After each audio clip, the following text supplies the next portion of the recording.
Donc voilà, c'est une nouvelle vidéo sur le froid. C'est la vanne KVP, donc la vanne de régulation d'évaporation. Donc expliquer la vanne un peu et expliquer aussi quand on récupère les gaz qu'il faut faire attention. Donc la vanne KVP Danfoss, donc ça c'est un dessin de chez Danfoss que j'ai récupéré via internet. Donc ici vous avez l'évaporateur de ce côté-là. Ici vous avez la partie pour aller au compresseur. Donc ici nous on va contrôler cette partie-là. Donc vous voyez bien que le shredder est placé ici. Là on posera notre manomètre pour voir la pression de réglage, relation pression-température, pour avoir une température par exemple de 0 degré d'évaporation de ce côté-là. Donc on devra serrer plus ou moins ce ressort, ici ce capuchon là s'enlève, et ici c'est une clé Allen qui se met dessus. Dans le temps c'était un tournevis normal, mais maintenant c'est une clé Allen, une clé Cypron si vous préférez.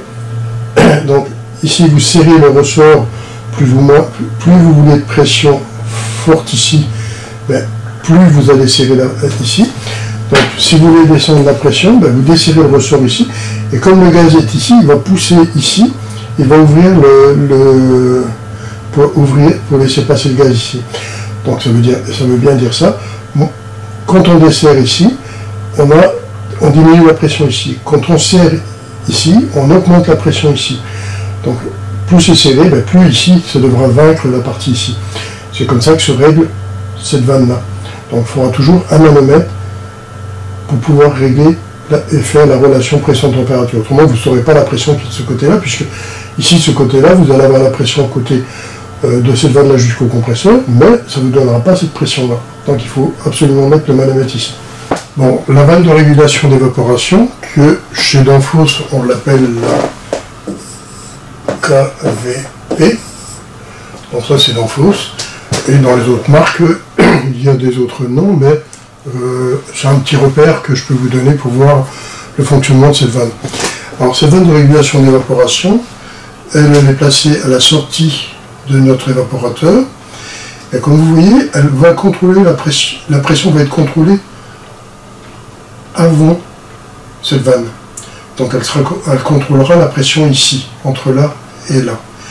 Donc ici, ce n'est pas un tuyau qui existe. Ici, vous avez tout bêtement un shredder, et vous avez le réglage de la vanne qui va se faire. Je vous mettrai une photo de cette vanne-là. Vous réglerez la vanne en fonction de la pression que vous allez lire sur votre shredder. Donc ici, à cet endroit-là, ici, on va mettre ici. Donc, pression de ce côté-là et pas de ce côté-là. On va pouvoir mettre les manomètres et regarder la pression de travail de ce côté-là. Et la vis de réglage, on va régler notre pression d'évaporation. À quel moment on va employer ça?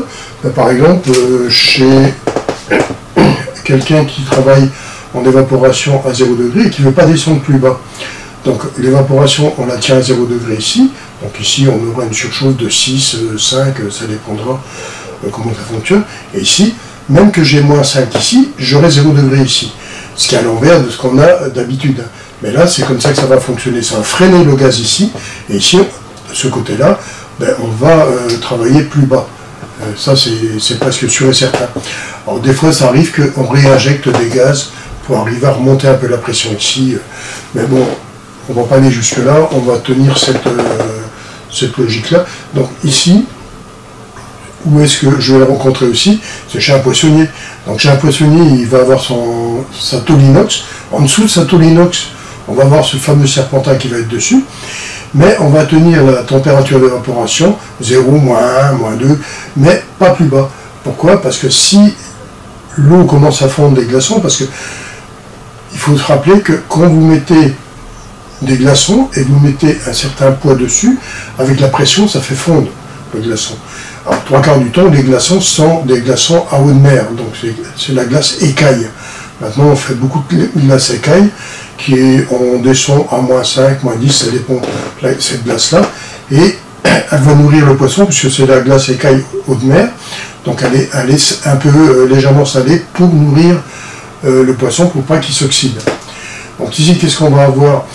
On va avoir sur cette tôle inox cette fameuse glace que je parle, et pour éviter que l'eau qui va fondre, ne se colle sur cet inox, et que le soir, le gars, quand il va enlever sa glace, parce qu'il est obligé de changer sa glace tous les jours, si on laisse geler, il n'arrivera pas à retirer cette glace. Elle va être compacte et collée, et il va abîmer son inox parce qu'il va taper dessus pour l'avoir. Donc c'est pas une solution, c'est pour ça que l'on tient une évaporation de 0, -1, -2, et que ça ne gênera pas sur cette plaque-là. Donc la glace va fondre tout doucement, mais ne se collera pas sur cet inox. On va faire tout pour pas que ça colle dessus. Et pour le poisson, ça suffit largement.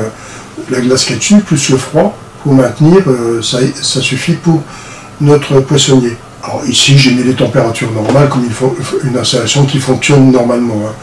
Bon, maintenant qu'on vient de voir cette vanne-là, vous imaginez bien, dès que je suis à 0 degré, voire -1, la vanne va se fermer. Puisque ici, je suis à bonne température, elle se ferme.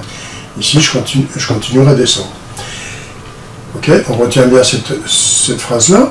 Maintenant, si je récupère mes gaz, donc je dois récupérer les gaz, parce que j'ai un problème, j'ai de l'humidité dans mon circuit, ou je dois mettre du gaz, je ne connais pas la quantité, donc je retire tout ce qu'il y a dedans pour peser, pour changer.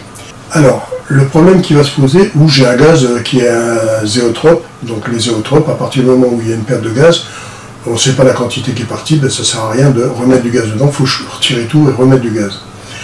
Alors, qu'est-ce qui se passe ici? C'est que quand je vais retirer le gaz, je vais faire un rappel des gaz, donc je vais fermer la vanne magnétique ici, je vais faire un rappel des gaz pour ramener le gaz ici, et avec ma station, je vais récupérer, via la vanne de service qui est ici, je vais récupérer le gaz.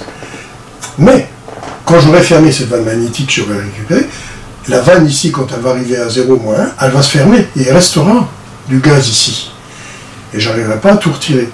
Alors là, il faut trouver des astuces pour arriver soit à faire un piquage ici, soit dérégler la vanne et l'ouvrir complètement. Mais il en restera toujours un peu. Ces vannes-là, pour la récupération des gaz, il faut faire attention, elles sont très nuisibles. On a beaucoup de problèmes avec ça que quand on nous demande d'avoir ça sur les stations, sur les installations pour faire les agréments de froid, et on a ces vannes-là, il faut les laisser complètement ouvertes parce qu'on n'arrivera jamais à récupérer le gaz, et le gars, quand il aura fini sa pesée, vous n'avez pas récupéré tout le gaz, vous êtes recalé. Alors que c'est à cause de cette vanne-là. N'oubliez pas ces vannes-là quand vous récupérez pour vos installations et pour quand vous faites des agréments de froid. Cette vanne-là nuit beaucoup. Okay, donc c'est un petit cours sur la vanne KVP. Donc la vidéo est terminée, je vous ai expliqué la vanne KVP. Donc maintenant, vous aviez déjà eu une vidéo de toutes les vannes, mais en dessin. Et là, je vous ai fait un dessin simplifié. Ici, c'est un peu plus détaillé pour vous expliquer cette vanne. Et vous expliquer aussi pour la récupération les problèmes qu'on peut avoir, parce que bon, comme j'ai déjà dit, c'est un gaz zéotrope. Si vous avez des fuites, vous n'avez pas le choix, vous devez changer tout le gaz, retirer tout le gaz et le faire, parce que vous ne savez pas, quand c'est un gaz zéotrope, on ne sait jamais la quantité de gaz qui est partie et laquelle. Donc quantité, je veux dire quantité, on la sait, mais on la sait après. Parce que bon, une fuite, c'est une fuite, hein, et puis bon, c'est le gaz le plus léger qui partira le premier. Bon, quand c'est du 404, les 404, c'est un mélange, mais le glide est de 1 degré, donc ça ne joue pas grand-chose, mais quand même, moi personnellement, je change tout le gaz et j'ai ma sécurité. Voilà. Allez, je vous souhaite une bonne fin de journée, à bientôt.